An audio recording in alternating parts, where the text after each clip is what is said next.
Այսօր մեզ է միացել ժողովրդավարական հարթակ հիմնադրամի տնօրեն Գարեգին Միսկալյանը, բարև ձեզ։ Բարի երեկ։ Մեր այսօրվա քննարկվելիք թեմայից դուրս մի հարցով եմ ուզում սկսել, որովհետև վերջին օրերին շատ են այդպիսի հաղորդագրություններ գալիս, ուսումնասիրություններ, որ ժողովրդավարությունը մեր երկրում որոշակի նահանջ է ապրում։ Դուք ինչ կասեք այդ մասին։ Նա նոր չի։ Նոր չի։ Այո, իհարկե նոր չի։ Եվ խոսքի ազատությունը, եւ քաղաքական հետապնդումները, եւ քաղաքական նպատակով ճնշումները, ու դա եւ թիմերի մակարդակում եւ մնացած այսինքն մեր ազատության վրա հիմա որևէ մեկը կարող է ազդել խոսել։ Չէ, դե խոսքի ազատությունը այն աստիճան չի ճնշված, ինչպես օրինակ, չգիտեմ, Ռուսաստանում, բայց միտում կա, այսինքն դա միայն ուղիղ ազդեցությունը չի, հա, երբ որ դու տեսնում ես դեպքեր, երբ որ մարդկանց ոստիկանությունում ծեծ են ենթարկում, դու ինչ որ բան ասելուց առաջ սկսում ես մտածել։ Իհարկե ես չեմ ողջունում հայ հոյախոսությունը, բայց մյուս կողմից այդ դրսևորումներն էլ բռնությունը, օրինակ ոստիկանությունում, դա ժողովրդավարության դեմ ոտնձգություն։ Խոսքը թարմ դեպքերի մասին։ Այո, վերջին դեպքերի, բայց դրանք էլի են նման խոսակցություններ եղել։ Դրանք եք հիմք ընդունում ժողովրդավարության նահանջ։ Չէ, նայեք, նահանջը օրինակ 18 թվականի իրադարձություններից հետո ակնկալվում էր, որ քաղաքական դաշտը կկայանա որպես ինստիտուցիոնալ միջավայր կուսակցությունների համար եւ ժողովրդավարության դրսևորում էր այն, որ ժողովրդի համախմբմամբ ինչ որ մի ուժ, հա, եկավ իշխանության եւ այդպես փողոցից վարչապետ ընտրվեց։ Դա ոչ թե ժողովրդավարական ինստիտուցիոնալ դրսևորում էր, այլ բռնապետական համակարգի կազմաքանդման նախանշաններ էին։ Եվ այս ուժից պահանջվում էր այդ տենդենսը շարունակել, այսինքն ժողովրդավարացման գնալ։ Ինչ որ մի փուլում, քանի որ այդ ավտորիտար համակարգը մնացել էր այսպես կոչված առանց գլուխ, թուլացավ եւ ժողովրդավարության էլեմենտներ սկսեցին ի հայտ գալ։ Բայց քանի որ ինստիտուցիոնալ փոփոխություններ չարվեց գործող իշխանությունների կողմից, եւ դրանցից մեկը քաղաքական դաշտի առողջացումը պիտի լիներ, ապա համակարգը ինքնաբերաբար սկսում է փակվել եւ գնալ իր տրամաբանությամբ, ինչ տրամաբանությամբ, որ ինքը ի սկզբանե հիմնված է եղել նախորդ իշխանությունների կամ ղեկավարների կողմից։ Բոլոր օղակներին է վերաբերում ձեր ասած, հա։ Դե դատարան, դատախազություն, ոստիկանություն, հա, այդպես դժվար է ասել ինչի հետ ենք համեմատում, հա, այդ նահանջ ասվածը եւ գուցե օրինակ 2000 թվականների համեմատ նահանջ չի, դեռ տեղ կա, բայց 18 դատարանում կարելի է կաշառքով գործ փոխել, սարքել։ Ես հիմա կդժվարանամ ինչ որ բան պատասխանել, որովհետեւ կարծում եմ այնպես չի, որ մասսայական բնույթ է կրում ինչպես առաջ էր, բայց ես վստահ եմ, որ այնպես էլ չի, որ առանց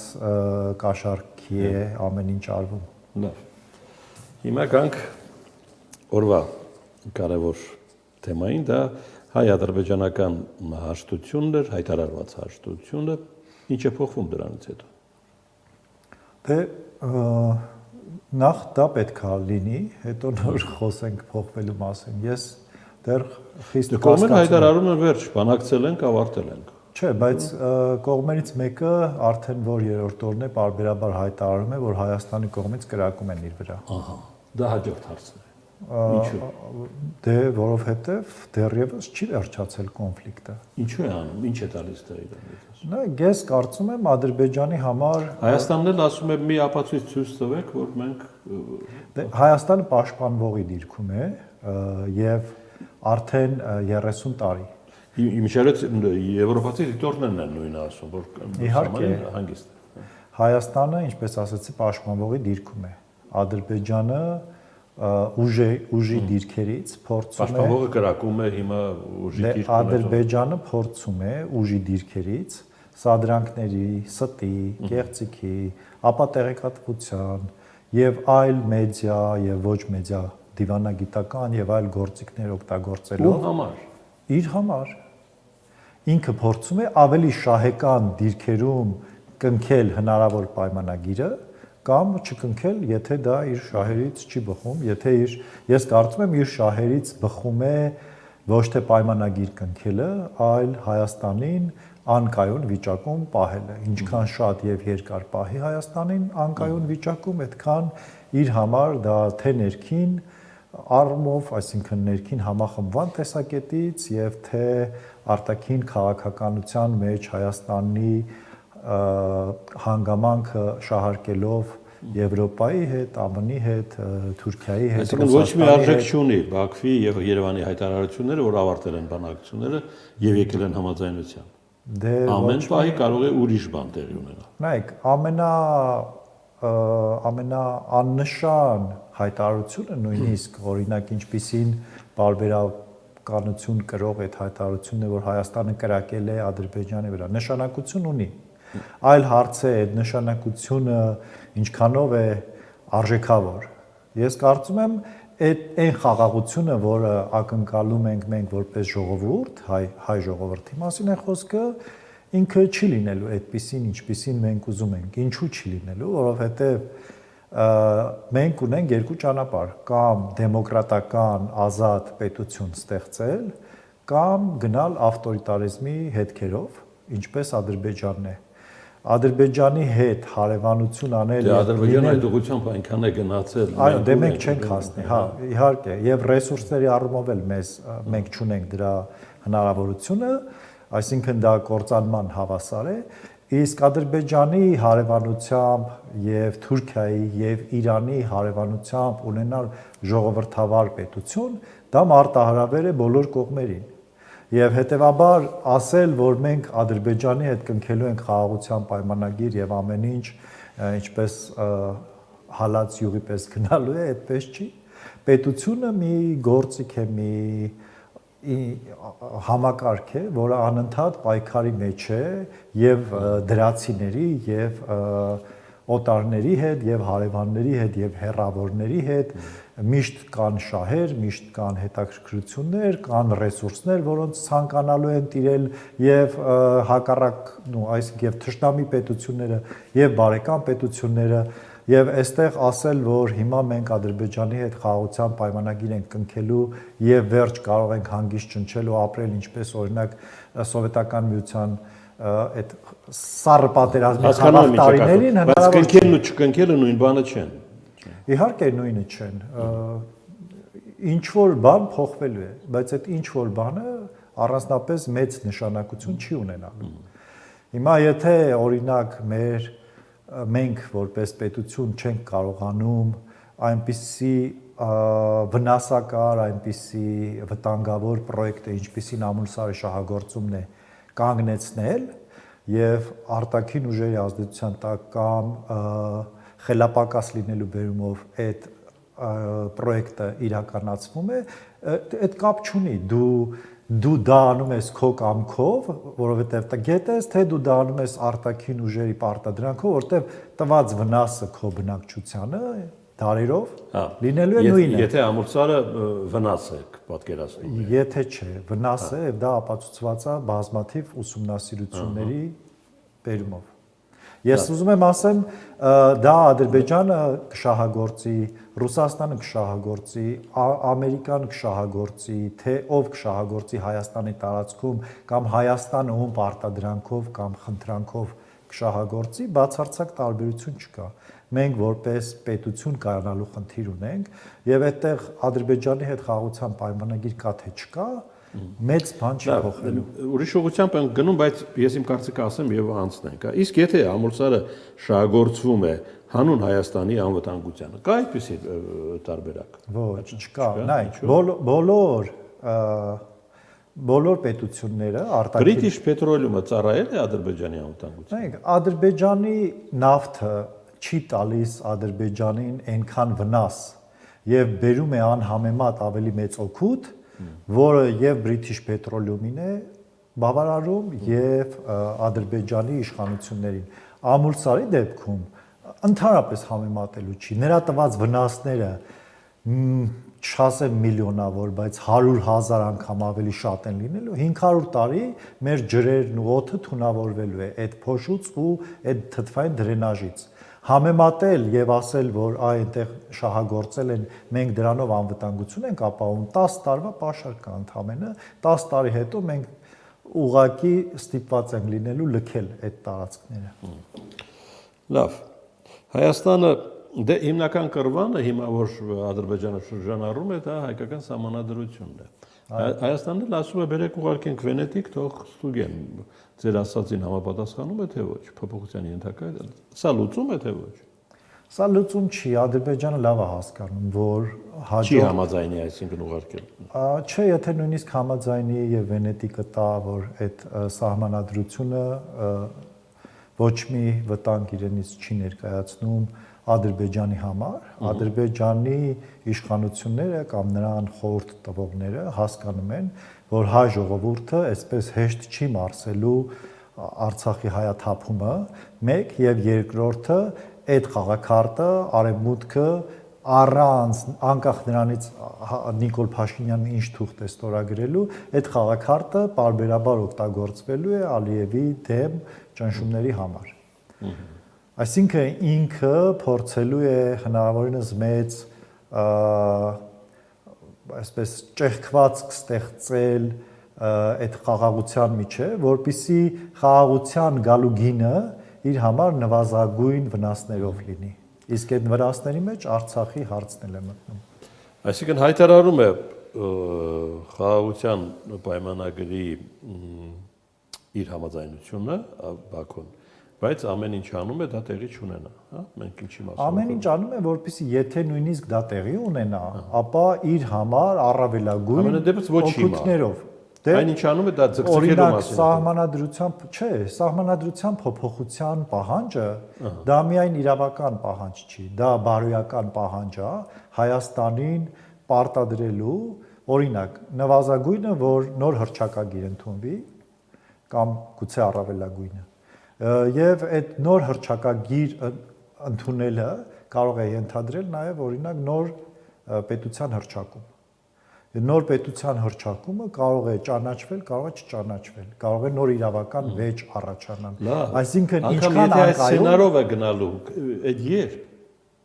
կապ չունի երբ, որովհետև այս պահին Ադրբեջանը լավ դիրքերում է Հայաստանի նկատմամբ։ Այսինքն այդ խաղաղությունը պայմանագիր կոչվածը կսառի այդքան ժամանակ։ Չէ, Նիկոլ Փաշինյանը, եթե շարունակի մնալ Հայաստանում որպես իշխանություն, այդ օրակարգից բացի ուրիշ օրակարգ չունի, ինքը անընդհատ դա է խոսելու։ Հա։ Զուգահեռաբար սահմանադրության պահանջը կատարել։ Իհարկե կկատարի։ Դե ես դա եմ ասում, քանի տարի է պետք այդ պահանջը կատարելու համար։ Դե որ Նիկոլ Փաշինյանին մնա, վաղը կասի, որ փոխել ենք, եկեք վերջ, ասենք, ես որոշեցի եւ փոխեցինք։ Բայց դա այդպես հայտարարելով է փոխվում։ Չէ, իհարկե չէ, սահմանադրությունը, դե նայեք, հռչակագրի փոփոխության մասին այդպես չի, որ միջազգային այդպես լայն պրակտիկա կա։ Եվ կան օրինակ դեպքեր, երբ որ պետությունները լուծարվել են, Աֆրիկայում այդպիսի դեպքեր շատ են տեղի ունեցել։ Եվ շատ բարդ իրավիճակում ենք մենք հայտնվում, շատ բան կախված է Ռուսաստանի դիրքից, այս օրինակ այսօրվա երկխոսությունից հետո։ Այսինքն Հայաստանի Հանրապետությունը, քանի որ տևական ժամանակ հանդիսացել է կամ այս տարածքը ավելի ճիշտ, որ Հայաստանի Հանրապետություն չի եղել ցարական Ռուսաստանի ժամանակ, հա, հանդիսացել է Ռուսաստանի համար ստրատեգիական նշանակության այն առումով, որ քրիստոնյա ժողովուրդ է եղել, որի միջոցով ինքը կարողացել է տարածաշրջանում բալանսավորել իր ներկայությունը եւ քիչ ջանք եւ էներգիա ծախսելով իր ազդեցության տակ պահել, իր վերահսկողության տակ պահել ու օգտվել աշխարհաքաղաքական մանևրների ժամանակ հատկապես Թուրքիայի հետ եւ Իրանի հետ։ Հիմա էլ Ռուսաստանը այս տարածքի հետ էլի այնպես չի որ ձեռքերը լվացել է եւ մենք տեսնում ենք որ Ադրբեջանի հետ էլ նրանք ռազմավարական գործընկերության են գնում Վրաստանի հետ, ինչ որ հաջողություններ ունեն, այլ առաջվա Վրաստանը չի որ ռուսական քաղաքականությանը դեմ էր։ Եվ այստեղ մնում է Հայաստանի հարցը, ինչպես կլուծվի Հայաստանի հարցը, շատ բան կախված է նաև այսօրվա եւ բանակցություններից կարծում եմ։ Լավ, քանի որ դա ասեցիք, Գարեգին, Թրամփի անվտանգության հարցերով պատասխանատուն Բաքվին ասում է գերիներին ազատ արձակի ու ստորագրի խաղաղության փաստաթուղթը։ Հիմա նախ ուզում եմ ձեր օգնությամբ հասկանալ, Բաքուն կգնա այդ քայլին, որովհետև ասում է Թրամփի ադմինիստրացիան, չի ասում Բայդենինը, թե ոչ։ Ամեն ինչ կախված է գնից, հա, այսինքն ինչքան է Ամերիկային դա պետք եւ կարող է արդյոք Ալիևը դրա դիմաց վճարել ավելի քիչ մի ուրիշ բան եւ այդ խաղաղության պայմանագիրը չկնքել կամ կնքել իր պայմաններով։ Այսինքն այդտեղ երբ որ ԱՄՆ որևէ հայտարարություն է անում հատկապես այսօրվա Ամերիկայի Միացյալ Նահանգները, դա պետք չի ընդունել որպես պարտադրանք, որը անպայման կատարվելու է։ Նա ընդհանրապես բանակցելու, ժողովրդի լեզվով ասած, բազար շուկա առևտուր անելու բան կարող է լինել, հա, ազդակ։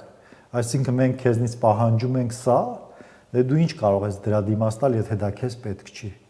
Շատ པարզ կարող է լինել, ավելի քան մենք կարծում ենք։ Շատ լավ։ Ինչ կարևորություն ունեն Գյումրիի ընտրությունները։ Դժվար ասել, որ Գյումրիի ընտրությունները որպես առանձին գործընթաց այդպես շատ մեծ ազդեցություն կարող են ունենալ, բայց որ մեծ շղթայի մաս են, դա երևի կարող են հիմք դնել նոր քաղաքական մշակույթի ձևավորման։ Այսինքն ընտրվի այնպիսի մի տեխնացու, որը ոչ նախկին է, ոչ ներկա է եւ այդ տեխնացուն կարողանա արդյունավետ աշխատել եւ իրականացնել։ Դա ասեցիք, պիտի հարցնեմ, ինչն է ձեզ կապում Եվրադաշինքին։ Ինձ ոչինչ, բացի այն, որ ես կարծում եմ Հայաստանի ապագան արևմուտքի հետ սերտ համագործակցության մեջ եմ տեսնում։ Եվ կուզենայի Գյումրիի ընտրություններում այդ ուժը ունենալ առավելություն։ Ես կուզենայի Գյումրիի ընտրություններում Լևոն Բարսեղյանը հաղթեր որպես քաղաքապետ։ Այդ ուժի մասին է խոսքը։ Դե այդ ուժը Լևոն Բարսեղյանը այդ ուժից չի։ Այդ ուժը ներկայացնում է Լևոն Բարսեղյանը եւ քաղաքապետը լինելու է Լևոն Բարսեղյանը։ Իհարկե կարևոր է, որ Լևոն Բարսեղյանը գնացել է մի ուժի հետ, որը ոչ նախկինների հետ առանձնապես շատ կապ ունի, ոչ էլ շատ ներկաների, չնայած ինչ որ չափով ասոցացվում է, բայց եւ այնպես ես կարծում եմ Լևոն Բարսեղյանը անկախ տեխնացու է եւ դա ես կարող եմ պնդել, որովհետեւ եթե նա պաշտոնի համար այսպես պայքարող մարդ լիներ, 18 թվականից հետո առնվազն 2-3 անգամ առաջարկ է եղել պաշտոն զբաղեցնել եւ նա հրաժարվել է։ Գիտեք այդ մասին։ Այո, անձամբ գիտեմ։ Լավ։ Հետևենք, տեսնենք։ Գյումրի ցուցիչը կարևոր կլինի։ Այո, ես կարծում եմ ժողովրդավարացման ճանապարհին Գյումրիում Լևոն Բարսեղյանի նման տեխնացուն իրապես կարող է փոփոխությունների հիմք դնել, որտեղ շատ լավ օրինակ կարող է լինել եւ վանաձորցիների համար, եւ սյունեցիների համար, եւ այլ քաղաքների եւ համայնքների համար, թե իրապես իրավունքից եւ օրենքներից հասկացող մարդը ինչպես է կարող։ Չնախատեսված գովաց ստացվեց, բայց ոչինչ, երևի այդպես էր։ Դա անկեղծ իմ կարծիքն է։ Շատ լավ, շնորհակալություն։ Գարեգին Միսկարյան, ժողովրդավարական հարթակ հիմնադրամի տնօրեն։